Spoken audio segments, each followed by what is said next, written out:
Hi,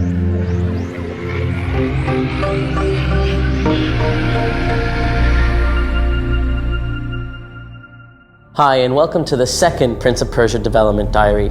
Today, we're going to take a deeper look at the corruption in all of its forms and show you how the prince fights against the corruption by collaborating with Elika and taking advantage of her newly discovered magical abilities.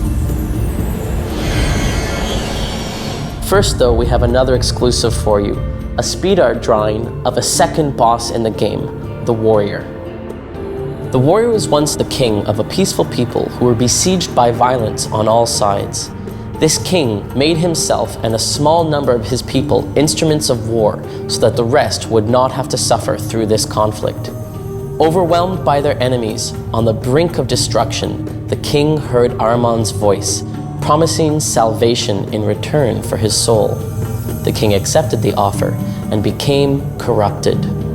Having defeated all of his enemies, the warrior could not return to his people as he had become everything they rejected.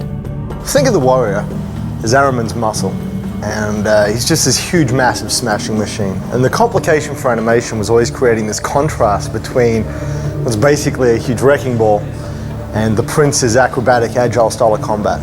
In this Prince of Persia, the dual combat system gives us the freedom to make every fight epic. For the warrior, we want to emphasize his size and strength.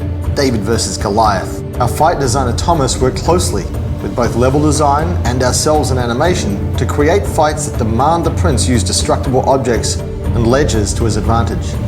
When facing the warrior, the prince cannot hope to overpower him, and only with Elika's help and by using his speed and agility to navigate the immediate environment will the prince have a hope of overcoming the warrior's deepest corruption. The corruption is a term we use to refer to Ahriman's manifestation throughout the world.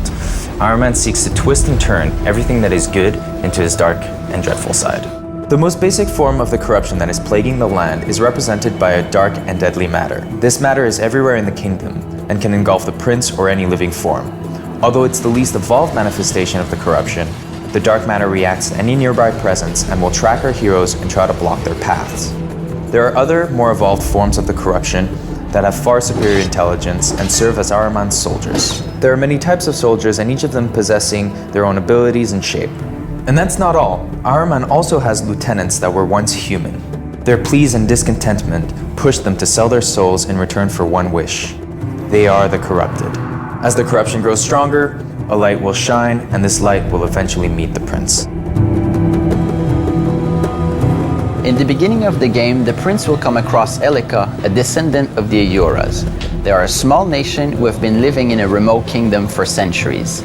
The events at the start of the game will force Elika to unleash a new power in order to battle Ahriman's corruption. Elika will discover many different powers during the adventure, which will prove essential in combat, acrobatics, and most importantly, to bring the light back to the world. One of them is the compass, which helps to point out the way to the destination you have chosen to travel within the kingdom. Another one is the healing power that converges all of Elika's power in a healing ground and then repulses the corruption out of this area. The corruption will then have no more effect in this area, letting the nature blossom again. Lastly, whenever the prince is in a critical position, Elika will help him and bring him back to the last safe place, both in combat and acrobatics. This new system will give a penalty to the player without breaking the flow of the game and makes the prince seem more like a mortal human, which is what he is. Throughout the game, Elika will be able to acquire new powers. The player will get to choose which power to unlock, and this choice will have a definite impact on how the game unfolds. These powers will be available in exchange for light seeds, which only appears in the healed areas. They are scattered in the region and will require the use of all the characters' skills to reach them.